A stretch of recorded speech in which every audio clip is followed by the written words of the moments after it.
പന്തീരാങ്കാവ് ഗാർഹിക പീഡന കേസിൽ ഇനി ട്വിസ്റ്റുണ്ടാവില്ലെന്ന് കുടുംബം. രാഹുലിനൊപ്പം ഇനി ഒരുമിച്ച് ജീവിക്കാൻ തയ്യാറല്ലെന്ന് മകൾ അറിയിച്ചതായി യുവതിയുടെ അച്ഛൻ പറയുന്നു.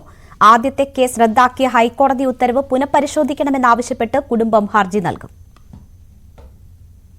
ഏറെ ചർച്ചയായ പന്തീരങ്കാവ് ഗാർഹിക പീഡന കേസ് ഹൈക്കോടതി റദ്ദാക്കി ഒരു മാസമാകുമ്പോഴാണ് വഴിത്തിരിവ്.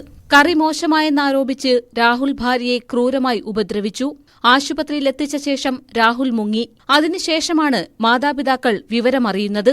ഒരു പ്രാവശ്യം അവന് വേണ്ടി മൊഴിമാറ്റി പറഞ്ഞതാണ്. അപ്പൊ അങ്ങനെ അത് കുടുംബത്തിനൊക്കെ വളരെ വേദന ഉണ്ടാക്കിയ സംഗതിയാണ്. അവൻ നീ എന്ത് പറയുന്നു? അപ്പോൾ അവൾ തീർച്ചപ്പെടുത്തി പറഞ്ഞു, ഒരിക്കൽ പോലും ഞാൻ ഇനി അവനെ കൂടി ജീവിക്കാൻ തയ്യാറല്ല.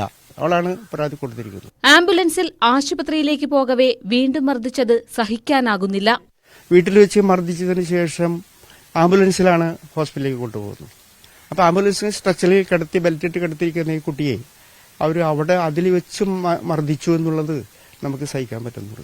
എത്രയോ ക്രൂരമായ ഒരു പ്രവൃത്തി, അങ്ങനെയുള്ള ക്രൂര മനസ്സിന്റെ ഒരു ഉടമ, ഒരു സൈക്കോ ടൈപ്പായിട്ടുള്ള പ്രവർത്തനങ്ങൾ, അത് നമുക്ക് സഹിക്കാൻ പറ്റുന്നില്ല. തെളിവ് മുഴുവൻ രാഹുലിനെതിരാണ്.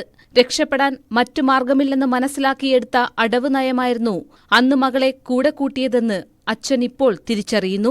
അവർ പറയുന്നത് പോലെ ഇവൾക്ക് പറയേണ്ടി വന്നു എന്നുള്ളതാണ്. അങ്ങനെയാണ് ആ മൊഴിമാറ്റം.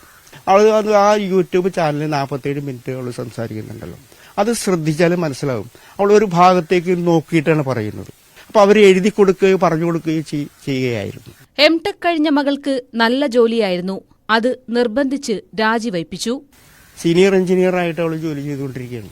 അതിൽ മാനസികമായ വേദനയിലേക്കും അവൾക്കൂടെ ഇപ്പോഴും ഉണ്ട്. അവളുടെ ഇപ്പോൾ റിക്വസ്റ്റ് എന്ന് വെച്ചാൽ എനിക്ക് ആ ജോലി വീണ്ടും തിരിച്ച് കിട്ടണം.